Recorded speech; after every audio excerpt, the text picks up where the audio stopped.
पहलवानों के साथ जो बदतमीजी करने वाला ये ब्रजभूषण शरण सिंह यहाँ सत्ता के इसमें गोदी में बैठा हुआ था, सिंगल हाथ में लेके मोदी उसको अपने बराबर में बिठाए हुए थे। तो ऐसे उदाहरण जब समाज के अंदर जाएंगे तो किसको भय होगा। कुलदीप सेंगर के विरुद्ध आवाज उठाने वाली बेटी का पूरा परिवार खत्म कर दिया। तो ऐसी स्थिति में यह अंकिता भंडारी के जिस तरीके से उसको मार के और नदी में बहा दिया, और जब वो आवाज उठाने लगे तो उसके परिवार वालों पे ही दोष लगा दिया गया था।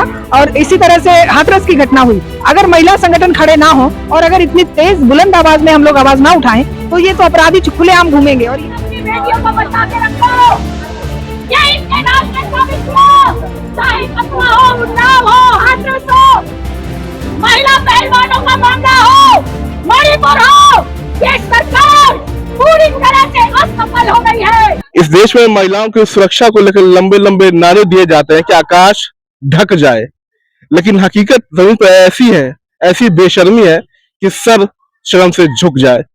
इसी को लेकर आज दिल्ली में प्रोटेस्ट हो रहा है जंतर मंतर पे। लगातार देश में महिलाओं की सुरक्षा को लेकर सवाल उठ रहे हैं, जिस तरह से बलात्कार की घटनाएं सामने आ रहे हैं। मैम, क्या आप अपना थोड़ा परिचय दें इस बारे में?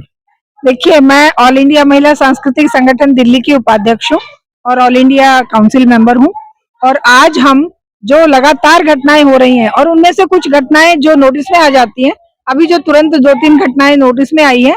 एक नेहरू प्लेस पे 2 बहनों के साथ, 2 सहेलियों के साथ हुआ, इधर एक महिला के साथ हुआ सरस्वती विहार में, एक 3 साल की बच्ची के साथ स्कूल में हुआ। तो ये कुछ ऐसी घटनाएं हैं जो नोटिस में आ जाती हैं। अदरवाइज हर दिन आप जानते ही हैं कि 80 से ज्यादा बलात्कार देश में होते हैं और घटनाएं होती हैं। तो महिलाओं को सामान के रूप में जब इस्तेमाल किया जाएगा, एक ऐसी संस्कृति देश में डेवलप हो जाएगी कि अपराधियों को, रेपिस्टों को मालाएं पहनाकर स्वागत किया जाएगा, मिठाइयां खिलाई जाएंगी, चुनाव में उनका इस्तेमाल किया जाएगा, सत्ता पर तक पहुंचने के लिए उन्हें सीढ़ी बनाया जाएगा। तो बेटियों पर, महिलाओं पर इसी तरह से अटैक होते रहेंगे। कोई इनसे उम्मीद नहीं की जा सकती कि ये हमारी बेटियों को सुरक्षित रखेंगे या हमारी महिलाओं की कोई सुरक्षा रहेगी इनके हाथों। उसके लिए हमें खुद सड़क पर उतरना पड़ेगा और उसी के लिए आज हम यहाँ पर आए हैं। गुजरात में हमने देखा बिल्किस बानो के गैंग रेप के जो आरोपी नहीं कहे, वो तो सजा थे, सजा जिनको मिले थे, जो मुजरिम थे, है ना, उनको माला पहनाकर जो है सो स्वागत किया गया जब जेल से उन्हें बाहर किया गया। तो हाँ, गलत तरीके से तो उन्हें जेल से बाहर लाए और बाहर लाने के बाद कहते हैं तो संस्कारी ब्राह्मण है। ये तो कभी ऐसा काम कर ही नहीं सकते। जब ये उदाहरण देश के सामने प्रस्तुत किए जाएंगे, चिन्मयानंद जो एक अय्याश गंदा आदमी था, जो लड़कियों को नंगा होकर मालिश करवाता था, वो लड़कियां जब आवाज उठाई तो उन्हीं के खिलाफ मुकदमे दर्ज कर दिए। कुलदीप सेंगर के विरुद्ध आवाज उठाने वाली बेटी का पूरा परिवार खत्म कर दिया। तो ऐसी स्थिति में यह अंकिता भंडारी के जिस तरीके से उसको मार के और नदी में बहा दिया, और जब वो आवाज उठाने लगे तो उसके परिवार वालों पे ही दोष लगा दिया गया था। और इसी तरह से हाथरस की घटना हुई।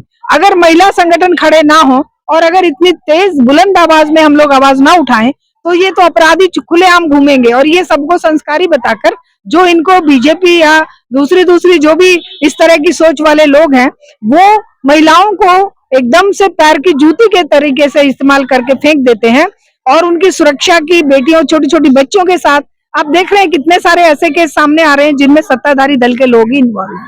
जो वीआईपी सेवा की बात जो अंकिता भंडारी के केस में हुई, या जैसे हाथरस कांड में हुई, या जैसे ये जो आसिफा का केस हुआ जम्मू कश्मीर में, इन सब में ये सभी सत्ता के संरक्षण में पलने वाले गुंडे बदमाश हैं और वो सत्ता तक पहुंचकर संसद तक बैठ जाते हैं।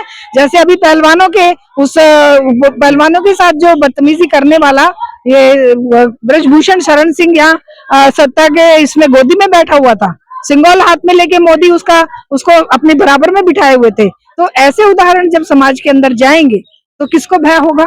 हत्यारे, बलात्कारियों को या महिलाओं के साथ जाति और जुर्म करने वालों पर यही तो उदाहरण असर डालते हैं कि भाई कुछ नहीं होगा।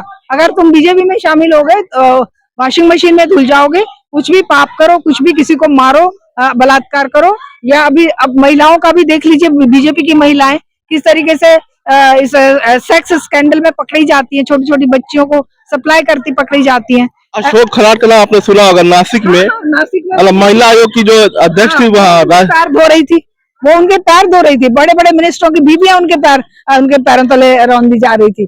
तो ये जो सिस्टम है ये सड़ चुका है। इस सड़े हुए सिस्टम में केवल जन आंदोलन के माध्यम से, महिला आंदोलनों के माध्यम से, छात्र युवा नौजवानों के आंदोलन के माध्यम से ही बदलाव लाया जा सकता है। बदलाव क्या, इस व्यवस्था को उखाड़ फेंका जा सकता है। जब तक ये व्यवस्था, देखिए एक सड़ी गली, किसी घर की दीवारें अगर जर्जर हो गई है, वो सड़ गया है पूरा अंदर से, तो उसमें सुधार नहीं किया जा सकता, उसको तो पूरा गिरा के दोबारा से मजबूत नींव के साथ बनाया जाता है। तो इस व्यवस्था का भी यही हाल है। आज ये जर्जर हालत में पहुंच चुकी है।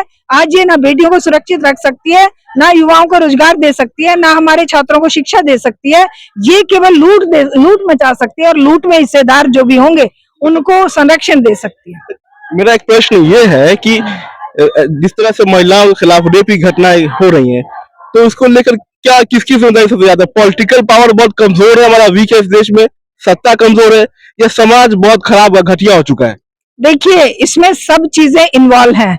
एक तो समाज जो सदियों पुरानी मान्यताओं को जब सत्ता इम्पोज करने के लिए ऐसे ऐसे बयान देंगे, सत्ता में बैठे सीजीआई हो, चाहे वो हमारे महामानव हो, चाहे वो और मंत्री और हो कि भाई महिलाओं को पढ़ने की जरूरत नहीं है, तो ऐसी स्थिति में ये समाज पर इम्पैक्ट पड़ता है। और समाज की जो नवजागरण काल के मनीषियों की जो कुर्बानियां थी कि महिला मुक्ति के लिए राजा राम मोहन राय से लेकर ईश्वर चंद्र विद्यासागर, सावित्रीबाई फुले, ज्योतिबा फुले और अनेक लोगों ने कुर्बानियां देकर इस संविधान में जो महिलाओं के और अधिकार जो कॉमन आदमी के लिए बनाए थे, वो सब आज इन दरिंदों और लुटेरों के हाथ में जाकर मिसयूज हो रहे हैं। और उनको कोर्ट भी संरक्षण नहीं दे पा रहा है, क्योंकि कोर्ट भी इन्हीं में से चुने हुए लोगों के अकॉर्डिंग चल रहा है। तो अब ऐसी स्थिति में समाज भी गुनहगार है और हमारा जो ये सिस्टम है ये भी गुनहगार है, क्योंकि सिस्टम में जो लोग हैं वो लोग किसी भी तरीके से मानवतावादी या समानतावादी विचार वाले लोग नहीं हैं। ये मनुवादी विचारधारा के 5000 साल पुरानी उस विचारधारा के लोग हैं, जो मानव का मानव से भेद करने का जो इनका एक एजेंडा रहता था, जो सदियों पहले विदेशों में खत्म हो चुका, कि भाई जाति और धर्म की मान्यताएं वहां पर इतनी नहीं है जो यूरोप के देश, जो डेवलप्ड देश है। लेकिन यहाँ पर वो परिवर्तन नहीं है जो भगत सिंह चाहते थे। भगत सिंह के और नेताजी सुभाष चंद्र बोस के जरिए जो रिवोल्यूशनरी थॉट के जरिए जो एक रिवोल्यूशन होके सत्ता बदली जानी थी, व्यवस्था बदली जानी थी, वो व्यवस्था नहीं बदली गई। केवल ऊपर का सत्ता परिवर्तन हुआ। सत्ता काले अंग्रेजों ने गोरे अंग्रेजों से हस्तांतरित कर ली, और वो सड़ी हुई गली हुई सब मान्यताएं समाज के अंदर एज इट इज रही कि कमजोर को दबाओ, दलित को दबाओ, आदिवासी को दबाओ, माइनॉरिटीज को दबाओ, महिलाओं को दबाओ, और मुट्ठी भर लोग यहाँ पर अपना वर्चस्व स्थापित करके लूट मचाओ और अपनी तिजोरियां भरो, अपने बच्चों को विदेशों में भेजो, डिग्रियां लेकर वो आए, हमारे सर पे बैठे, और जो हमारा पूरा समाज है, उस मानव समाज को ये अमानवीय कंडीशन में आज ला दिए हैं।